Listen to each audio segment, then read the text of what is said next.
I want to start today by asking you to do something a little specific. I want you to try and imagine quietness. Okay. But I don't mean a vacuum. I don't mean, the absence of sound like you're sitting in a soundproof booth.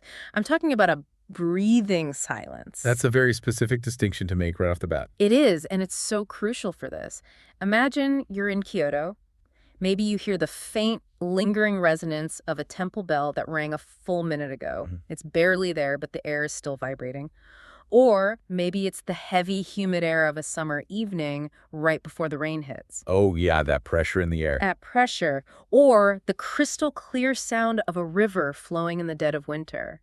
It's quiet, but it's alive. It's atmosphere. It's the sound of a place just existing. Exactly. And today, we were diving into the work of an artist who somehow managed to capture that exact feeling, that humidity, that history, that specific air, using nothing but electronic instruments. Which is an amazing feat.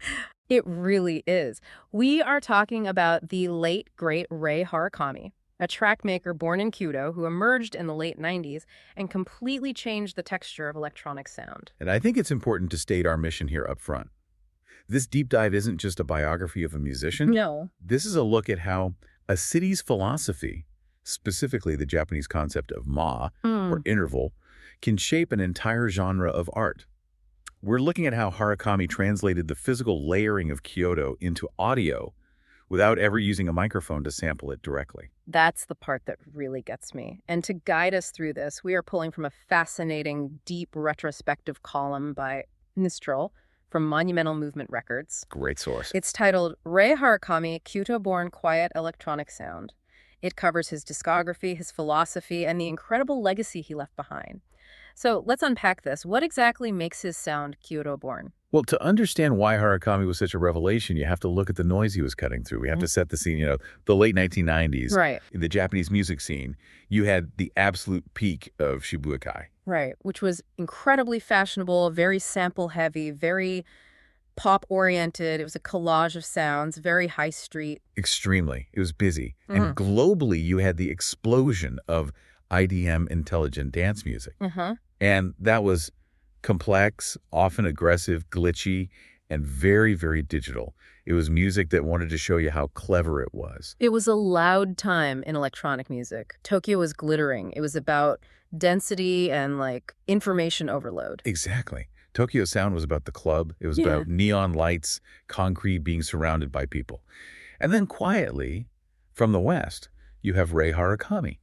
And the source, it makes this brilliant distinction that I think just frames everything we're going to talk about today. Okay.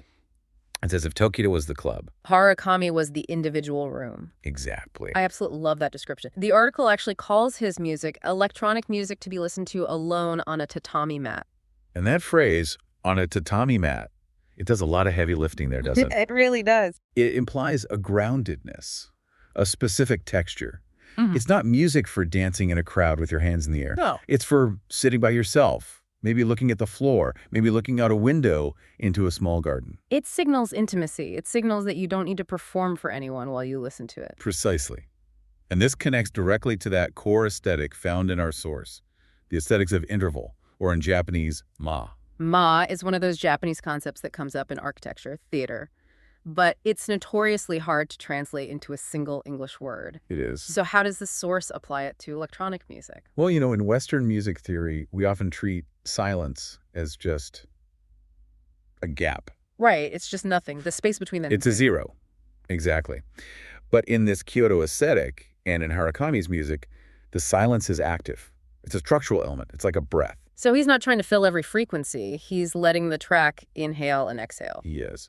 But it goes deeper than just minimalism. Minimalism is often about stripping things away. Harakami's silence feels full. It feels intentional. Yes. The source describes it as a breathing silence. Think about a traditional Kyoto townhouse, a machiya. It's designed to let the wind pass through. It's designed to let light shift across the floor. Harakami's music is built the same way. The gaps are there to let the environment in. That's the part that really struck me when reading the column. It mentions the wind passing through the townhouses or the way light hits the Kamo River.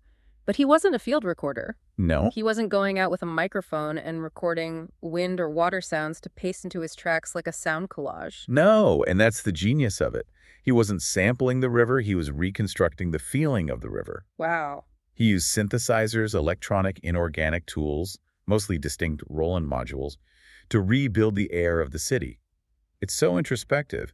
He wasn't trying to show off his gear or his complex production tricks. He was trying to recreate an internal landscape. It's about capturing a vibe rather than a literal sound. The source calls it refined loneliness, Right. which sounds sad, but in this context, it feels different. It's not loneliness in the sense of, like, isolation or depression. It's solitude, a comfortable aloneness. The source actually mentions that his music has understated humor and refined loneliness hidden within it. It's complex emotional territory for electronic music, which at the time was often seen as pretty cold, robotic or just functional dance tools. Okay, let's get into the actual music, because seeing how this philosophy evolved album by album really paints the picture of his growth. It really does. The source walks us through his progression, and it's fascinating. We start with Red Curb in 1999. Red Curb. Yeah, this is often considered the entry point for most listeners. If you listen to this album, the first thing that hits you is the texture. The feel of it. Yeah, the source describes it as the roundness of the analog synthesizers. Roundness is such a great tactile description. It's the opposite of that sharp digital bite or glassiness that a lot of IDM had at the time. Exactly. It doesn't cut you. It surrounds you. Hey, And that, combined with these very minimal rhythms, it creates that tatami mat atmosphere we talked about. It feels organic, even though we know it's electronic. It's warm. It has a physical temperature to it. So Red Curb is warmth. Then we move to 2001 with the album Opakyo. The source describes a shift here from temperature to something more visual. Yes. It uses the phrase sound equals light. It's a beautiful transition in his work. If Red Curb was sitting in a warm room, Opakyo is opening the shoji screen and looking outside. Okay, I like that. The sounds become more transparent, more floating. The article compares it to the morning mist of Kyoto. I can picture that perfectly. You know that specific haze you see over the river in the early morning? It's clear, but there's a softness to the edges. Nothing is jagged. That's it. He's playing with the texture of sand as if it were particles of light. It's becoming less about the beat or the bass line and more about the atmosphere and the refraction of sound. It's music that feels weightless. And then we get to 2005. Lust. This is the big one. His fourth original album, and according to the source, this is where the mastery really crystallizes. Lust is widely considered a masterpiece. I mean, the source notes a significant shift here. He's no longer just painting scenery or playing with light. He's using electronic sound to depict human emotions. Which is a tall order for a synthesizer. Usually we rely on lyrics or a vocal performance for that specific type of emotional resonance. It is so difficult. But he achieves this incredible coexistence of sadness and warmth. It's that bittersweet feeling that Japanese culture often celebrates, the appreciation of things, because they are temporary. Right. It's not just happy, and it's not just sad. It's the feeling of time passing. The track list really hints at that, too. You have songs like Long Time, Joy, and Owari no Kisetsu. Which translates to Season of the End. The Season of the End. That juxtaposition is key. Joy and end sitting right next to each other. And Harakami once said, and the expert in our source highlights this because it's just profound, that he viewed scenery as melody. Okay. And rhythm as the reflection of the flow of time. Wait, let's just pause on that. That's a heavy concept. Rhythm as the reflection of the flow of time. It completely changes how you listen to a drum loop, doesn't it? It does. I mean, usually rhythm is just the grid. It's the skeleton. It's the thing that makes you tap your foot or keeps the dancers moving. Right. But for Harakami, rhythm was the passage of time itself. On Lust, that flow of time feels very personal, feels like memory.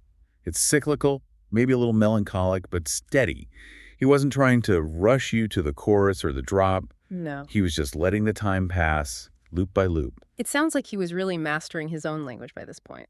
But the interesting thing is, even though we keep talking about this individual room sound, he wasn't a hermit. He started reaching out, collaborating. That's a crucial part of his story. He broke the isolation of the bedroom producer trope by bringing in the human voice. And not just any voices, but voices that complemented that organic texture. Who are the key collaborators mentioned in the source? One of the major ones is UA. They collaborated on a track called Milk Tea. Oh, wow. Now, UA has a very specific voice. Soulful, raw, a bit husky. It's very distinct. Very human. It has grit to it. Very human. And it blended perfectly with his organic electronics. It proved that his sound could support a song structure. It wasn't just ambient background noise. Mm-hmm. Then there's Kazumi Nikaido. The source mentions that working with her showed his leanings toward daily life music. Daily life music. That's an interesting tag. It means he wasn't interested in being difficult or experimental just for the sake of art. Right? He wanted music that fit into your actual life, washing dishes, walking to the train, sitting in your room. He wanted to soundtrack the mundane moments, not just the spectacular ones. But the most significant connection, and this is where his status really gets elevated in the history books, is his relationship with Ryuichi Sakamoto. The legend himself. I mean, Yeah. getting a cosign from Sakamoto in the world of electronic music. That's it. That's the top. You've made it. It's the ultimate seal of approval. It's like getting knighted.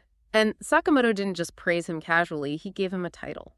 He called Harakami the Quiet Revolutionary. The Quiet Revolution. That is such a powerful moniker. Why that specific phrase? I mean, usually we think of revolutionaries as loud, disruptive forces. What was revolutionary about being quiet? Because Harakami dissolved the boundary between the electronic and the acoustic in a way no one else was really doing. Sakamoto saw that Harakami balanced kindness with structural beauty. That's a delicate balance. It's incredibly rare. Usually electronic music that focuses heavily on structure-complex IDM, mathematical techno, can feel cold, academic, or alienating. Sure. On the flip side, music that focuses on kindness or pure emotion can often feel unstructured, messy, or even cheesy. Harakami did both. He built these rigorous, beautiful structures that felt incredibly kind. And they even worked together, right? They did. They collaborated on Asians in 2008. It really cemented Harakami's standing not just as a beatmaker, but as a composer on par with the greats. It showed he could stand toe-to-toe with a giant like Sakamoto. So at this point in the story, things are going incredibly well. He's respected, he's collaborating with legends, he's defined a new sound for Kyoto. But then we come to 2011. Yes. This is the tragic turn. In 2011, he released the album Unrest.